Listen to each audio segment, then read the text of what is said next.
Hello, everybody. My name is John Morell. I'm the Regional Director for the Asia Pacific Department here at SIPE. I've long been an admirer of the FEDN network. Several of our partners in my part of the world are members of the FEDN network. This session is on basically democratic messaging, voices of change, making the case for democracy in markets. You know, in the United States, Americans talk about democracy in a certain way. We talk about democracy at home. We talk about democracy around the world. And we talk about it a certain way with our own lexicon, our own beliefs, our own spin on things as Americans. But other people talk about democracy differently, which is why this issue of how we talk about democracy is so relevant, because there is an increasingly acute need for persuasive democratic narratives. You know, I'm reminded of a book about 10 years ago. It was called The Dictator's Learning Curve by someone named William Dobson, a journalist. Again, the book's The Dictator's Learning Curve. And basically the premise of the book was that, you know, the Muammar Gaddafi, Saddam Hussein, Kim Jong-un model is increasingly rare. You know, the God king that rules, you know, above the law. For the most part, there's a couple left. Still have Cuba, still have North Korea. There's a couple left, but for the most part, the dictatorships around the world today try to pervert the meaning of democracy, literally the word democracy, so that they can portray themselves as being Democrats. I mean, for goodness sakes, North Korea, the official name of North Korea is the Democratic People's Republic of Korea, DPRK. Least democratic country on earth has the word democratic in its name.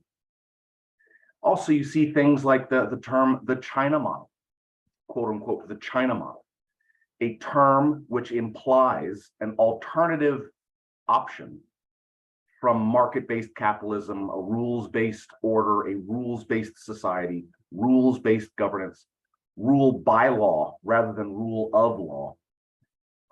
The China model is increasingly viewed as an alternative to these structures. And so countervailing narratives are gaining traction, at least in our part of the world, in Asia, which is why we simply can't assume that what we believe to be truth and justice will eventually, you know, win out in the end. People who know what they're doing have to be pushing messages, and how do we craft them? So the question then is, how best do we do it? How do we craft democratic messages? We have a fantastic panel. I'm not going to read their full biographies because that takes too long. But Kat Choflida, the Director of Governance and Sustainability at the Makati Business Club, one of the premier business organizations in the Philippines.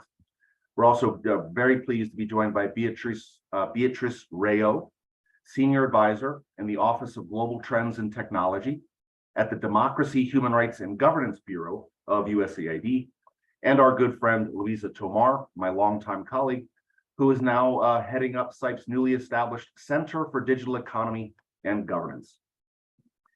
The panelists are who everyone wants to hear from, so I'll get right to it. Beatrice, you've done some research on this subject, and so I'd love to hear what you think about the importance of messengers and mediums. So my question for you, Beatrice, in thinking about how to frame arguments for democracy, do words really matter? What makes a message about democracy more compelling or more credible? Great. Thank you so much, John. And I'd like to take the opportunity to thank the organizers, fellow panelists, audience members online today with us. It's such a pleasure to be here to discuss this topic for making a case for democracy in private markets at a time when, according to Varieties of Democracy, their 2020 report, 7 in 10 people live in autocracies. An increasing number of autocracies now account for 46% of global GDP. And autocracies are becoming less and less dependent on democracies for their exports and imports. Sitting here, many of us are familiar with the following statistics I'll briefly mention, that the average gross domestic product per capita growth has been higher in democracies than autocracies since 1800. Economic growth is higher in democracies than in autocracies. And democratization increases GDP by about 20% in the long run, due largely to greater investments in capital, education, and health. Now, let us consider that I started this discussion in this response to John's question with what are generally agreed upon facts that are well researched.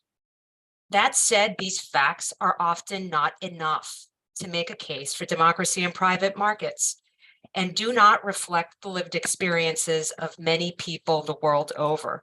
So how do we make a more effective case for democracy and private markets that resonates with the stakeholders we wish to engage and tries to convince the skeptics we wish to convince?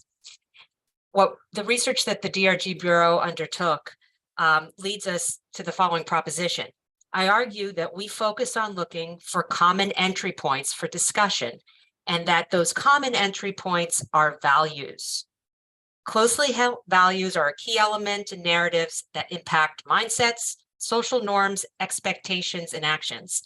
They affect the stories and data points we believe, and they root the meta stories and meta narratives that shape our mindsets and inform our actions. So to that end, quickly, the research that we undertook through a multi-method approach, which I'm happy to discuss throughout the discussion or offline, identified 10 values in taking a look at pro-authoritarian narratives and pro-democratic narratives globally that were triggered by both sets of narratives. Those values are security, prosperity, strength, honesty, representation, family, tradition, responsibility, and freedom and fairness. These shouldn't be new news to anyone on the call, because what we know for a fact, global value survey suggests that family is the number one value we hold. But these are the types of values that need to be triggered in the stories that we tell. So I'll pause there. There are 5 sort of generalizable principles that also emerge from this research that can help us craft that messaging. But I guess the answer to your question at this point, John, is that words do matter, but the words we use to trigger those values matter more. Thanks. That's very interesting. That's very, very interesting, Beatrice. Thank you. And also, everyone, please, everyone is encouraged to submit questions in the chat box. I have a few more questions for the panelists, but the more questions that can come from the audience, I think the more informative the overall session will be. So please feel free to ask questions. It's a unique opportunity. My next question is for Louisa Tomar. Again, it's been with Site for a long time, as have I. But Louise is now running Site's new Center for the Digital Economy and Digital Governance. And so from that perspective, Louisa, my question for you is, how is technology and digital transformation changing how democracies deliver or don't deliver? And how in turn does that change what sort of messaging would be appropriate? Thank you, John, and thank you very much to the organizers for including me in this. And it's a pleasure to be on this panel with such esteemed women in the field. So I think that's a really important question to dissect. I want to start off just by kind of clarifying, when we think of technology and digital transformation, I think it's really easy to immediately have thoughts on things like social media or AI. And I want to make sure where you're taking a step back and thinking a bit broader, because part of the messaging around democracies and sort of what resonates, whether it's values or family or other things, it's really about, are the democracies delivering on the things they're promising, not just during election time, but in terms of public service delivery and all other elements of what citizens come to expect from governments.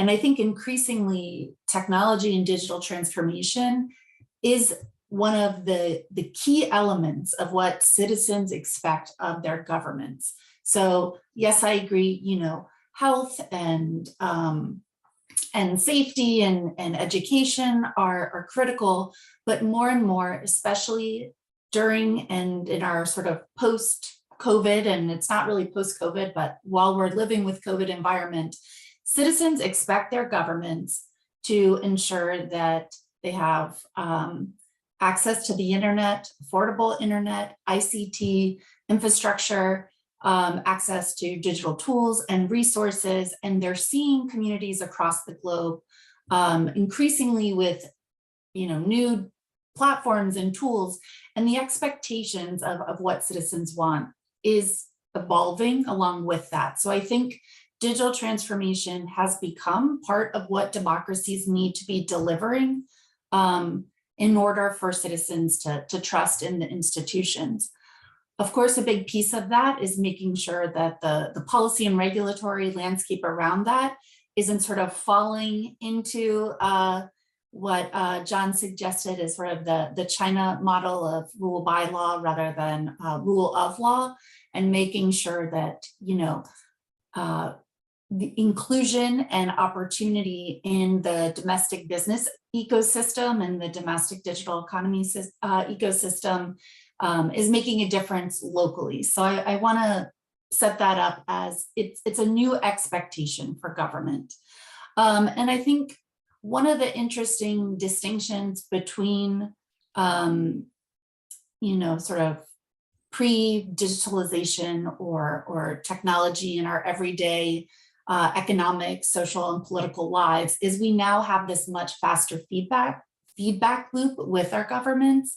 And I think very quickly authoritarians saw that, and they did everything they could to fragment the internet or censor the information their citizens see or surveil the type of dialogue and conversations happening online. And I think democracies really need to not shy away from that rapid feedback with citizens and that critique.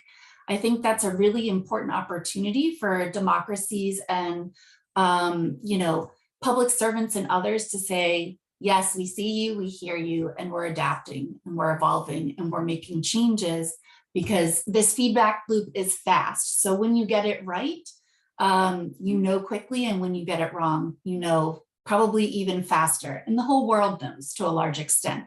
You know, so I think that's something democracies can embrace to demonstrate the value of how technology works and how it's shrinking sort of the distance between the end user or the citizen or consumer and what the expectations of the government are. And then lastly, I just wanted to touch on, again, sort of how the messaging around democracy is done. And I think one benefit, and I think later in the discussion, we can get into more about sort of the challenges of social media and as it relates to governance and democracy, but the narratives can be much more authentic and compelling. People can really trust the voice of, let's say, other netizens, which is distinct from sort of your fellow citizen or someone from a different political party as you, but sort of there are new communities online of people who identify more with the people they're interacting with online, and understanding the experiences of others and what they're seeing and the opportunities they have in their countries, if they are democracies or not, can really be an authentic voice. And there's sort of less of a need for, you know, government folks or sort of big D Democrats to suggest, you know, this is what you should do, but you're really looking at your peers across the globe and seeing like, oh, I want that. That's the kind of thing I want. And I want to figure out, how do I do that here? How do I do that locally? I'll stop there. Thank you. Louisa, thank you so much. And I had never, when thinking about as not a technology person, I'm a low level of technology literacy, I admit. But when I think of technology and democracy, I more think of technology as a method of communicating. Whereas you're saying that access to the digital economy, access to the internet, is not just a method of communicating, it's actually now a service that people expect from the government. And if they're denied access to it, or if they have less access to it than their neighbors in other countries, they have every reason to get upset. It's not a luxury, it's now a necessity that people expect from government. I hadn't thought of it in those terms. Thank you for that, Louisa. Moving on to Ketch to talk about a specific country example. Ketch, a question that you volunteered to be asked was, when, you know, in a country such as the Philippines or other countries in Southeast Asia, how is democracy spoken of amongst people who live in countries, you know, where there's reason to be disillusioned with with democratic governance? How do people in the Philippines talk about democracy? Sure. I'll start by saying that I guess unlike some of the other panelists, I come from the experience of policy advocacy. So we come from a space of trying to influence Democrat or say leaders, political leaders in spaces where democracy is not well thought of. So in the Philippines, we see a lot of disillusionment with democracy. So citizens are very disillusioned with that. They think that the previous democratic governments haven't really delivered or uplifted their lives in the same way that they had expected. And political leaders have used this and connected democracy with the failures of the previous governments. So in such a closed space, we think that, as Beatrice was saying earlier, it's very important to find common entry points. So the way we've done that is by talking about not just democracy as principles, but concretely what it can deliver. So for example, in our freedom of information or right to information advocacy, when we talk to local mayors, we say freedom of information is not just a principle, it's concretely 150 million pesos that Pasig City has saved by making its budget process more transparent, its bidding process more transparent. When we talk to business, we say 56% of businesses in the US, these are the biggest users of FOI in the US. Why wouldn't you want that for your own lawyers, for your own people to take advantage of? Why wouldn't you want the same advantages that you would have in any other country? Sorry So to it's a interrupt lot that. of like, Is it true that the Yeah. Philippines still lacks comprehensive right to information legislation? Is that correct? correct, yes. So that's the context that we're working on now. We're trying to push the right to information law using or by framing it in the context of right to information as a pro-business move. So again, that's another way that we've worked it so that it fits in with the current administration's policy agenda. So this is all just ways to manage, ways to frame democracy so that you can still get your policy agenda through. I think another point, the messenger matters here. I'm talking to Saib, so maybe I'm preaching to the crowd, but obviously business matters in this area specifically, in the areas of transparency and integrity. That's where business has a big interest in keeping government honest. And also business has access to spaces that civil society organizations would not. Governments listen to business in the way that they don't listen to civil society organizations. So our call there to other civil society orgs that may be listening is don't alienate business. Reach out to your local chambers, reach out to your local business councils. They are the biggest taxpayers. And I think in every country, business is the biggest taxpayer. So they have the most stake in making sure that their tax dollars or whatever currency it's in, your tax denomination, they have the biggest stake in making sure that goes to where it's supposed to go. So there are good examples of this in Southeast Asia. I think we're one. But recently we've touched base with ACT in Thailand. And I know the Joint Foreign Chambers in Australia is actually very strong in talking about issues of integrity.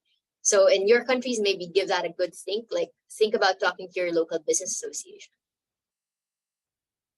Thank you for that, Catch. Yeah, and talking about the business interests in having right to information. The public has a legal right to public information. I tell people sometimes about how SITE operates at the intersection of democracy and human rights and business and markets. When you think about what are the subjects, what are the necessities for having a successful business to be profitable? You need contract enforcement. You need reliable public services.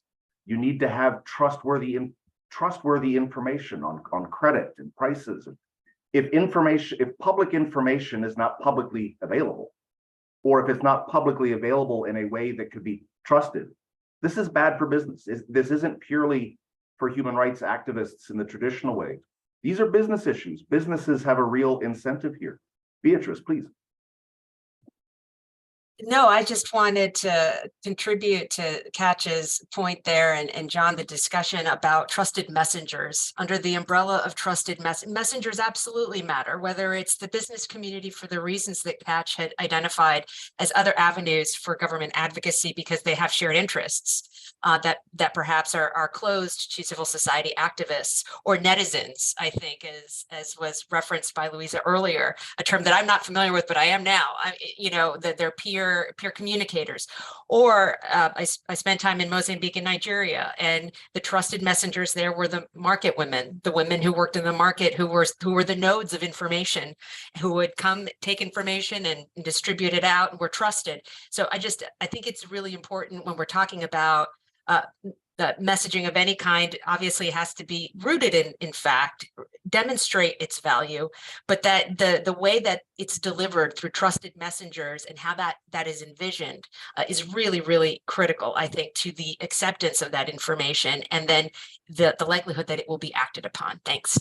Yeah, and we have very good point. We have data showing that, and also just anecdotal experiences that, especially CITE being an American organization based in Washington, D.C., the backdrop of China versus the United States and now Russia and the West. And if things sound like if they're being pushed from somewhere else, oh, this sounds like something the Americans are saying in Washington or something the Chinese want us to do out of Beijing.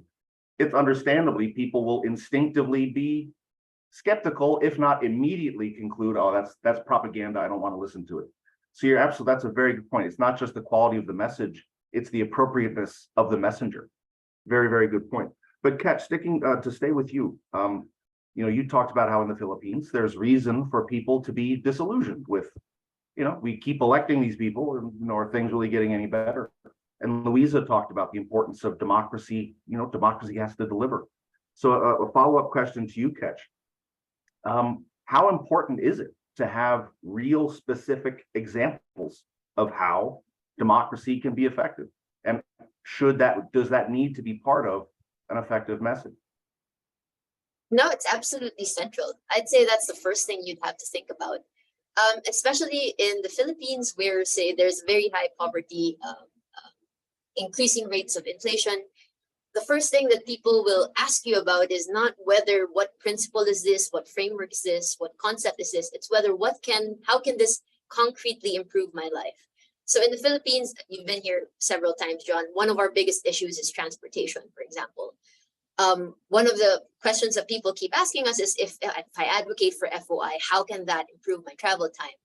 Or say, if I advocate for freedom of information, is that going to give me the updated information on COVID-19? It's concrete things like that. How is this going to put food on my table? It's always having to connect these abstract values and principles to something that directly matters to people. So our previous experience with that, for example, when we talk about freedom of information to the public, we frame it as a COVID-19 issue. For example, FOI is how you get up-to-date freedom of COVID-19 information for your city. So in the Philippines, one concern was that when you travel from one city to another, and they're like contiguous cities, the policies would change. So say if you need to wear a face mask in one, but not in the other, how would you know? You could just be apprehended for no reason. So freedom of information comes in there to say, or for people to be able to ask, what are the rules in this city? What are the rules in that city? So yes, it has to be the first thing that you think of, I think. How it connects. Yeah, sorry, go ahead, Louisa. No, thank you so much, Kat. It actually, your comments and Beatrice's comments made me think about how I think, it's easy from the US or other developed democracies to have perspectives on the experience of people in other countries. So whereas we may view a country as not very democratic, they may feel, I voted in an election, this is a democracy, is not delivering, and they're increasingly disillusioned with that type of governance, even if sort of outside the borders of that country, it's like, this is not, a legitimate democracy. But that's not necessarily going to change how people feel the government is not delivering and what sort of where their disillusionment lies. So I think it is really important in terms of what Beatrice said to to think about sort of the values related to democracy. And, it's absolutely incredibly complicated. But I was just thinking about how, people outside of whatever country may have a very different perspective of what people domestically may be seeing and feeling and experiencing. Sorry, Beatrice. Sorry, I'll just add that I guess in our case, we're one of the oldest democracies in the region, and certainly one of the most vibrant. So the Philippines is the oldest democracy in Asia. Barack Obama actually said that in a speech when he visited Manila. Forget the year, but yes, the Philippines is the oldest democracy in Asia. Yes, so I mean, I'm not like the link between democracy and the previous governments was easy to make for certain political leaders. I think that is also where a lot of the disillusionment comes from. Beatrice, please. No, I just wanted to draw out some of what Louisa and Catch were saying. I think Catch said that technical values need to be translated to what matters to people. I mean, that's exactly one of the main findings that came out of the research that we did. So I think good research proves common sense or disproves common sense or lived experience. So I wanted to just reemphasize the importance of that and the connection to values. When you understand what people care about, the business community cares about accessing information and contract enforcement, right? So, I mean, when you understand what the communities that you're engaging with really value, that is the entry point. And so I wanted to hover on that point and also just suggest that that is one of the principles of effective messaging, making messaging values-based. The other three that came out of the research was asset framing your messaging, making sure that you're talking about the opportunities that exist rather than the constant challenges. Talking about relational language, using language that emphasizes relationships and what people care about.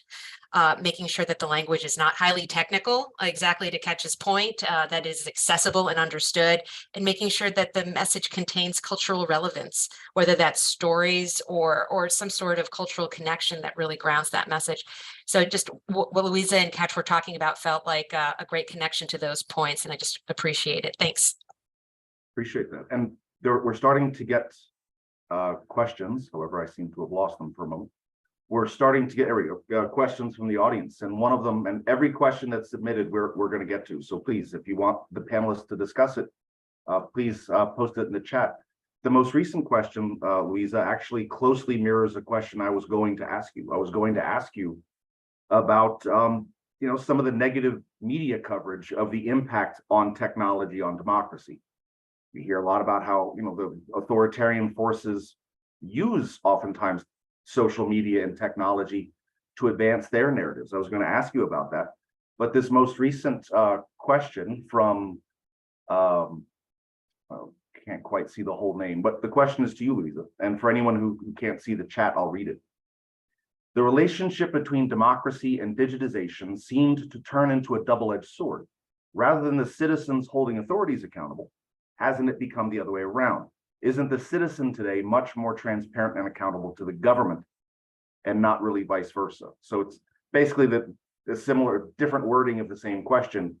Technology, to an uninformed observer like myself, could seem to be having a detrimental effect on democracy, on democratic governance, on democratic dialogue. Is that true? Louisa? Yes, it's an excellent question.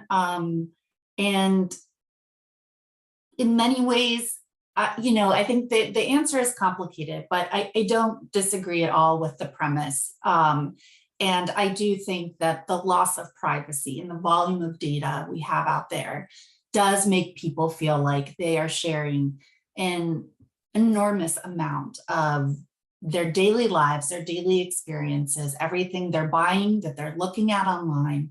And so, yeah, it is absolutely true that we have become much more transparent to a small group of, let's say, private sector actors and many times governments, depending on where you live. But I also would say that, CITE did a survey last year in June 2022 in partnership with the National Democratic Institute and the International Republican Institute and sort of the NED family to talk about this intersection of technology and democracy and how our partners across the globe are feeling. And in every region, the response was that technology has had a net positive impact on democracy, and it benefited democracies more than autocracies. And the places where that was least true was North America and Europe. So there's a lot of critiquing and concern, certainly from some parts of the world. And I think in other parts of the world, there was a slightly different perspective because they saw technology, to Katja's point, doing things like increasing access to information. So to the person who asked this really fantastic question, I would say, yes, there is a ton of data and information out there about us, but at the same time, technology is offering a level of transparency we haven't seen before. And there is a reason why governments don't want freedom of information laws established, because it does create a higher level of accountability and transparency and reduces the ability to engage in corruption or other, bad acts. And I think the other piece of where technology has been beneficial is certainly, or as identified by our survey respondents, had to do with holding governments accountable, transparency, tackling corruption, creating economic opportunity. I think there are trade-offs to that. And I think, SITE's approach, to Beatrice's point, it's all about how do we empower the local business community, local entrepreneurs to understand how digital transformation, social media, the digital economy is changing the way that they interact politically, socially, economically. What are the opportunities to build, let's say, better public policy, regulation, that upholds democratic values, upholds things like privacy, but also doesn't stifle innovation and also allows business to thrive. And I don't think there's an easy answer to that. I don't think we've seen any part of the globe sort of figure that out perfectly. But I think there's, important dialogue to be had. And I think the question that was asked, perhaps that's what needs to be at the center of the dialogue. Like, we should not have to give up all our privacy and information to governments or to companies in order to benefit from this digital transformation, neither as small businesses or as individuals and consumers. And we need to find a balance. And I think with with generative AI and AI sort of becoming more and more a topic, I think we're going to have to get closer and closer to resolving some of this kind of complex push and pull of our new tech-enabled world. But if there's any type of governance system where this type of conversation can be discussed thoughtfully across business, civil society, and government, and public policy solutions can be made, it's going to be in democracies, right? And I think that's part of the messaging. It's messy, it's hard, but it's going to take place in the places where that type of skepticism and critique over digital transformation can be done productively. And I'll turn it to my fellow panelists. And this question, by the way, this was asked by Barun Mitra. I apologize, I wasn't able to, all I saw was BAR the first time I saw the message, but Barun Mitra, thank you so much for the question. And we're getting more comments in the chat box, which we want to get to, but please, Katj and Beatrice. I'll start, I guess. Just to say very quickly that there's also so much good that governments can do with democracy. When we first met with Audrey Tang during the pandemic, she pointed out that the internet is just technology. It just depends on how you use it. Taiwan itself has done so much good with their citizen participation program that's online.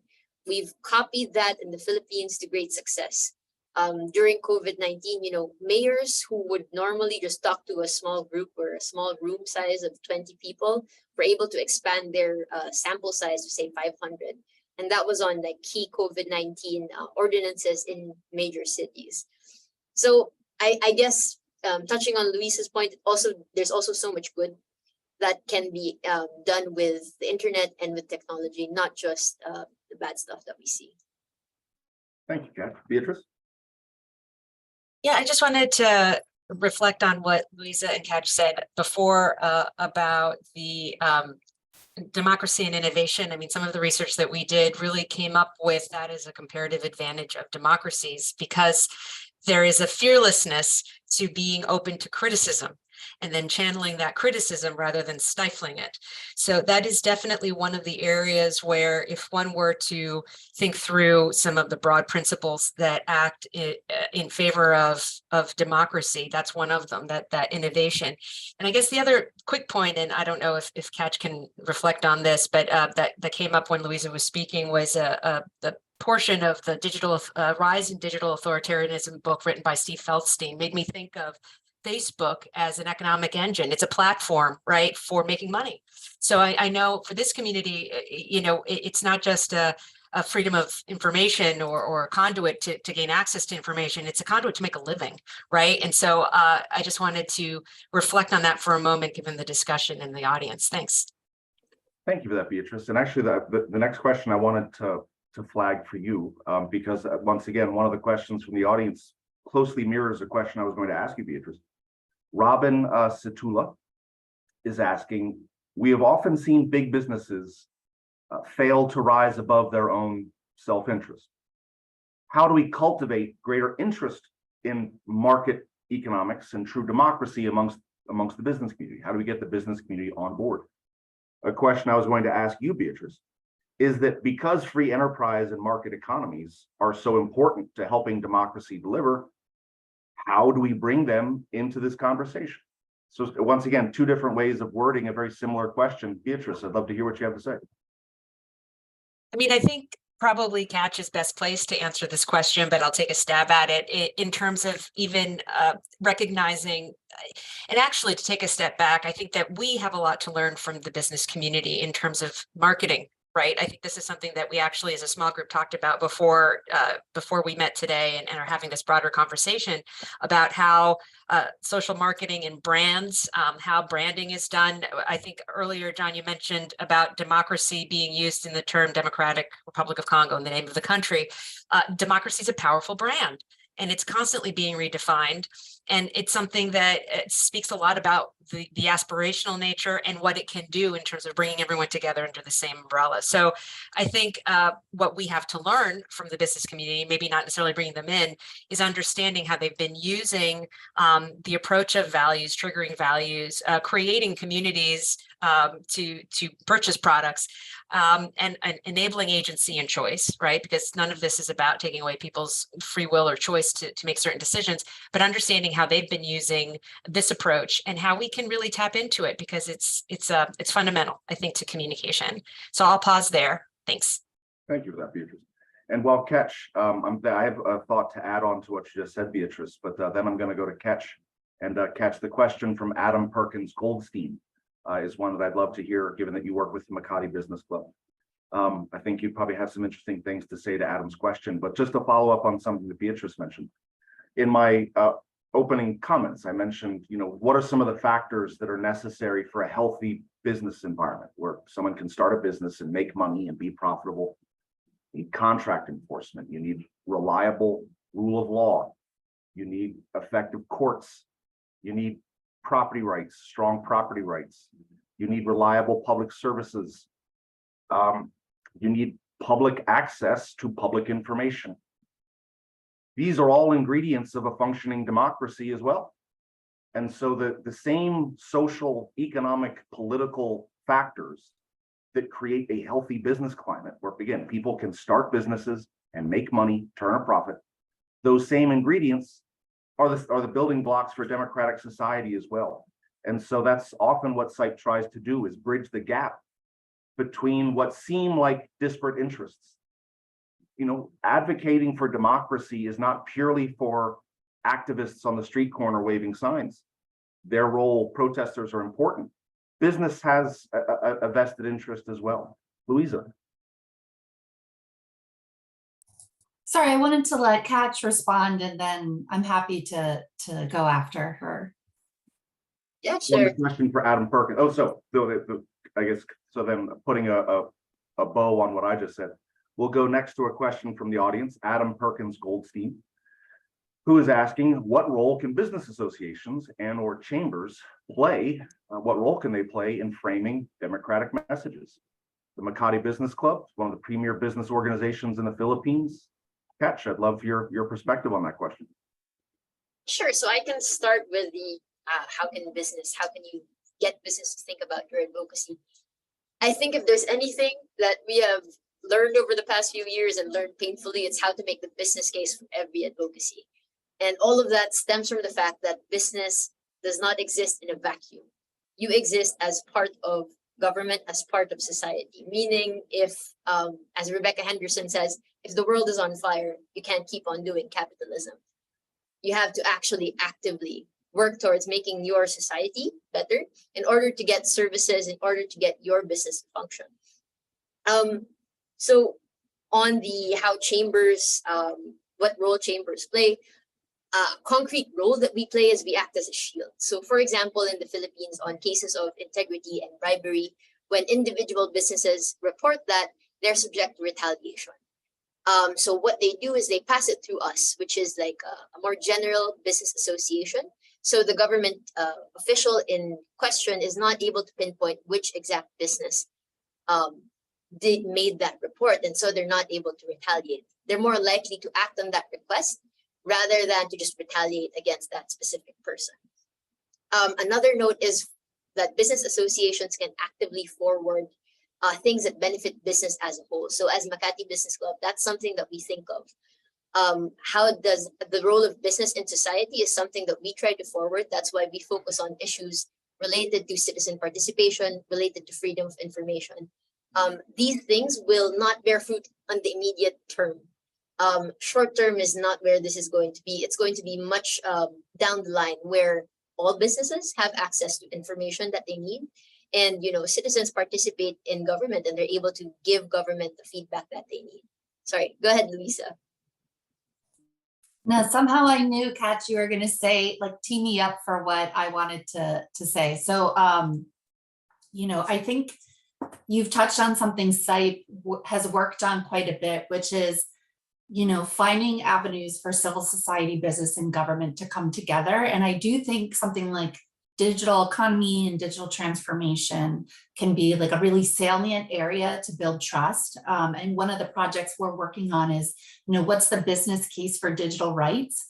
And you've just laid out very nicely a lot of the business case for digital rights, because it has to do with things like freedom of information and a level of transparency and accountability, elements of privacy and all of that. And there are really sound business reasons why those have value, in addition to what sort of media or, you know, human rights activists may be pushing for. And so the narratives are quite distinct.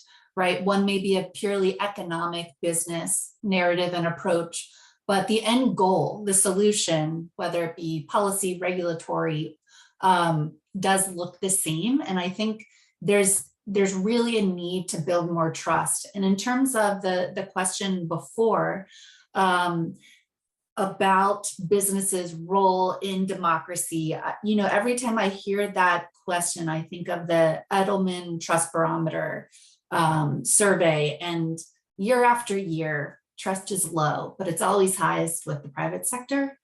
And there's a reason for that, right? And many of us, even if we critique the big businesses that we may still use every day, a lot of us have trust in the sort of local businesses that we engage with or interact with. Many of us have close friends and family members who are entrepreneurs who run small businesses, and there is a lot of trust there, and we see people working incredibly hard. And I think there is a role for business in terms of building trust in how democracy and markets can deliver. And, you know, I think it kind of reminds me of this like authentic messenger component. But the reality, you know, is that there are a lot of small businesses that really aren't thriving today, or they still need a lot of support. But I think, you know, government should be as focused on seeing business thrive as it is on maybe like delivering sort of basic needs to keep citizens happy and voting for them.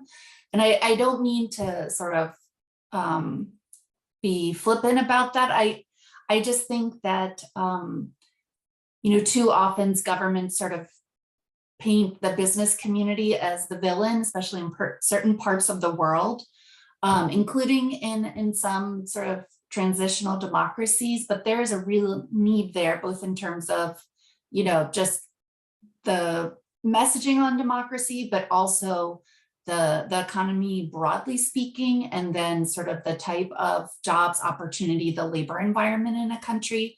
So I'm just sort of connecting more thoughts on this. And the last thing I wanted to mention was this idea of the role of business associations.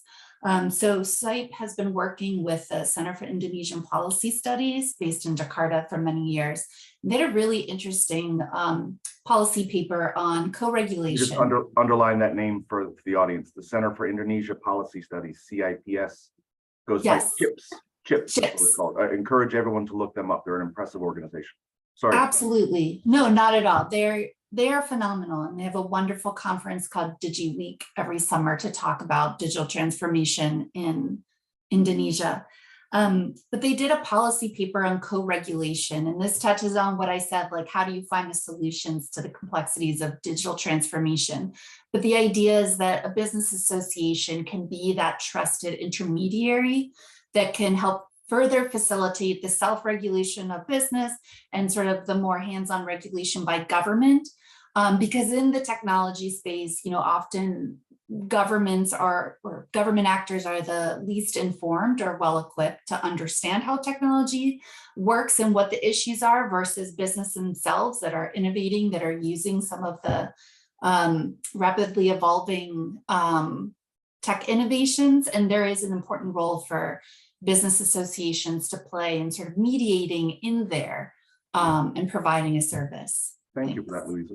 And before I throw it to Beatrice, a lot of this conversation that we're having these last few minutes touches on a question from Mikra Krasnicki from the audience. And I know Beatrice has addressed, there's been additional communication in the chat box, but basically Mikra is asking, how do we use this evidence that democracy is good for the economy, basically? How do we incorporate that into our narratives? And I think a lot of this that we're discussing touches on that question. So Mikra, thank you so much for asking. Beatrice, please. No, thank you so much. I've been reflecting as I've been looking at the chat and listening to Catch, Louisa, and yourself, John, about an inherent tension that exists in the conversation that we're having, because democracy is both aspirational and has to prove its mettle concretely, right? And so it is in some respects, a collective endeavor that we have to keep convincing the collective to engage in order to realize those very tangible benefits of a democracy, while at the same time acknowledging that it is, in some respects, an aspirational it's an aspirational effort as well. So, I mean, I think there's this inherent tension, and I just would bring it back to the entry point for gaining that collective trust to try to bring those folks on board is speaking to them in a way that connects. And I would argue that you do that by understanding what people really value. And I think that that's the value of the research that we did and part of what we've been discussing today. So I just wanted to make that point. Thank you. Thank you for that, Beatrice. And I actually have another question for you that touches on what you commented on earlier. That it's not just the content of the message that makes a message effective, it's also the messenger. A lot of people listening to this conversation work at SIPE or maybe some of our sister organizations in Washington, D.C., all of whom design programs to support democracy and human rights in Asia. If they were to design programs to try to support the emergence of democratic narratives, SIPE has programming to this effect. My question for you, Beatrice, again, on the importance of the messenger, it's very kind of a blunt question. How do we ensure that we're using the right messenger? So I guess I would reflect back on the umbrella that we established earlier about what trusted messengers mean, whether that means the business community, netizens, market women, understanding the audience that you are addressing, and then understanding who they trust and listen to, I think is really important. So, there might be some activities that we want to encourage, like fact checking, and in a context and in a community where, people do read, straight up facts and are compelled by that alone, that's great. But in a community where, and I think there's been some research done in the global South about trusted messengers and oral communication, trusted networks, WhatsApp networks, like the extent to which you understand sort of where the ears and the eyeballs of the audience are at, where they're getting their information and who they trust. Working with those interlocutors, I think, is really important. So really understanding in a very specific context, what compels people, what they value, and who they listen to, and then working with those channels to establish that communication, I think, is just so important. Thanks. Thank you for that, Beatrice. We only have about 10 more minutes, and so please, to the members of the audience, keep the questions coming. I do have a follow-up question for Ketch. As someone you live and work in the Philippines, but you've traveled globally, certainly all over the ASEAN region. Do you think that there are messages that work universally for all audiences? Or does any message, no matter how seemingly foundational, need to be customized to the local environment? Tough question. So I saved it for the end. I'm more inclined to go with the latter option, that each message that you go with does have to be custom fit to whatever audience you're talking to. Even in ASEAN, I would say we tend to be lumped into one category, Southeast Asia. There's so many cultural nuances, say between even Thailand and the Philippines and Vietnam, that you just wouldn't be able to get with a blanket or universal message. I would think using maybe research from Beatrice's group that you could pinpoint values across countries, say family, as she mentioned, which is also like a big thing here in the Philippines, a big thing for other Southeast Asian countries. But as a whole, the messaging has to be tailor fit to whatever audience you're talking to. That doesn't just work for countries, that works for specific people. The more tailor fit your message can be to what that person believes in, what that person already looks at, and as we've said in the conversation, from people they already trust, the more likely they are to accept that, the more likely your message is to be acted on. Thank you for that, Ketch.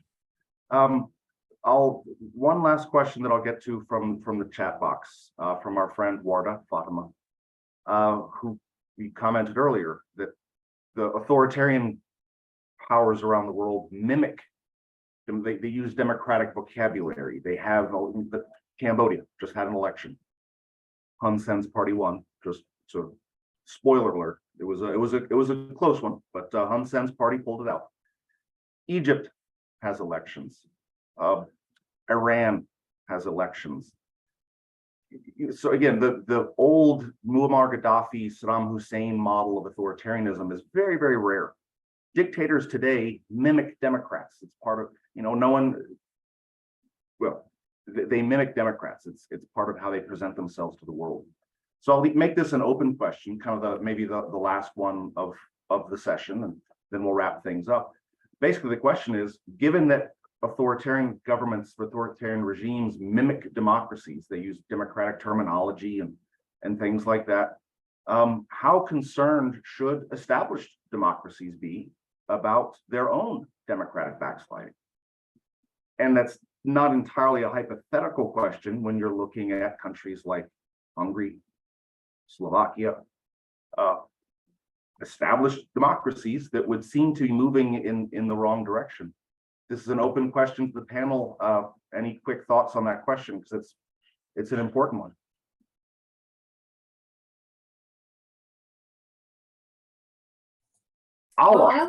Please, go ahead. Ketch, please. Or Louisa, whomever.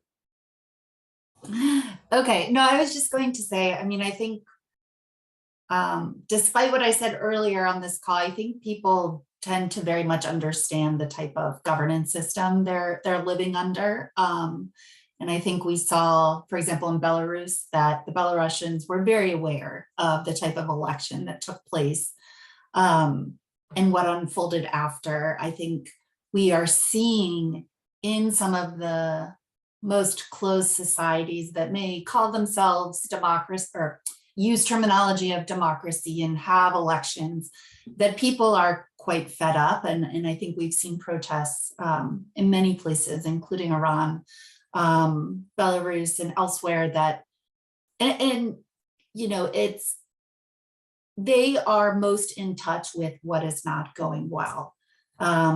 And I don't know that it's up to anyone outside of there to offer like some prescriptive alternative, like, oh, what you're looking for is a healthy democracy. They know what they're looking for. And I think the real question is, how do communities in developed democracies that believe in those values support those communities in the closed societies in the way that they need the support? And I think the Ned Family Insight really tries to do this without being prescriptive, with really like, here are the tools, tell us then what you want. Sort of, I think about like the theory of change we use in our work, which is like, here's the information and skills you need. You're gonna find out what your barriers are and come tell us that you want to try to work with government to remove those barriers. And so I think that applies in this case. I would say that the backsliding in developed democracies is concerning. It should be concerning for small d Democrats across the globe, even those in quite closed societies. And I think there's an opportunity to be humble in the countries where we are struggling with our governance, to look at our friends, colleagues, and partners across the globe and understand from their perspective what went wrong locally, or what issues they're facing, or new tactics and ways to engage with parts of their population that may be quite closed off to democracy governance.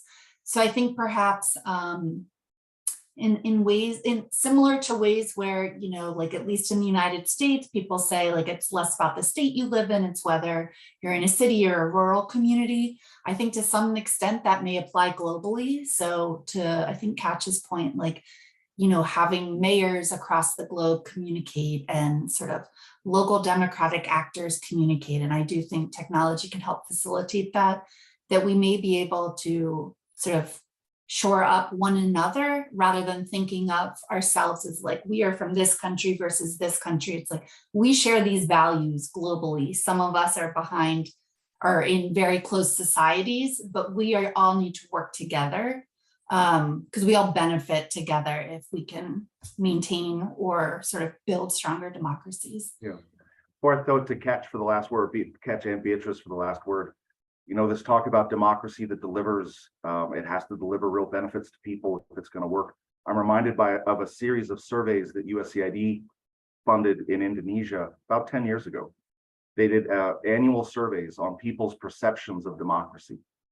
And they found something very interesting, that amongst the general public of Indonesia, this was a statistically significant survey, 3 consecutive years. I think it was like 04, 05, and 06 were the years. So yeah, almost 20 years ago now at this point. But the questions on democracy found that when Indonesian people hear the word democracy, when they think of democracy, they think of being free from corruption, having a government that works well. I have a good job. I have economic stability. I have a future. My children are going to a good school. My community is safe. That's what they, according to the survey, that's what they equated with democracy. Not going to the ballot booth to check the box. It was, how does democracy impact my life? So democracy basically means good government, responsive government, a good life. So in thinking about messaging, that's something to keep in mind. Catch and Beatrice, you have the last word. Beatrice can go first. Sure, quickly. I was just going to describe, as John was speaking about all of those things in the survey about the Philippines, I'll share a personal anecdote that my parents came from a communist country to the United States for all of those reasons. So, I mean, I think that's the bottom line is, and they're a family, there's the family value. And I think getting to what Louisa was talking about, I think this kind of we're increasingly connected as a global community, and we have global challenges that we need to work on that are serious, and things that require cooperation. And so I think the extent to which I love the solidarity theme that sort of came across in Louise's comment. That also came up in the research, that we're in this together, and we need to figure it out. So I just wanted to, bring those 2 points up and turn it back over to John and Catch. Thanks so much. Thanks, Beatrice. We're right at 12:15. So Catch, you have the final word. Sure. I wanted to touch on that point about closed societies. As someone who's living in a, I suppose, semi-closed society, something that comes up often is in our work is like, what is the point of all of this? What is the point of an elections if these people or populists are going to win in the landslide anyway? And I would end with a note of hope. And even in closed societies, it's never as close as you think. There are always pockets of influence, places where you can exert pressure and get the government to move in a direction that is more progressive. Recently, just this morning, we've struck down the confidential funds from a series of government agencies that were just going to get those funds normally. That never would have happened without public outcry and without freedom of information that would have revealed that information in the first place. So that's, I guess, the note of hope. Even in, I guess, the darkness, there's always somewhere, something you can do. There's always somewhere you can shine a light. Thank you, Catch. Thank you so much. And thank you to all the panelists. Catch, Ofliada, Beatrice Rayo, Luisa Tomar. Thank you all so much for your time. To everyone who's been observing, thank you so much for joining. Enjoy the rest of your day. Thank you, everyone.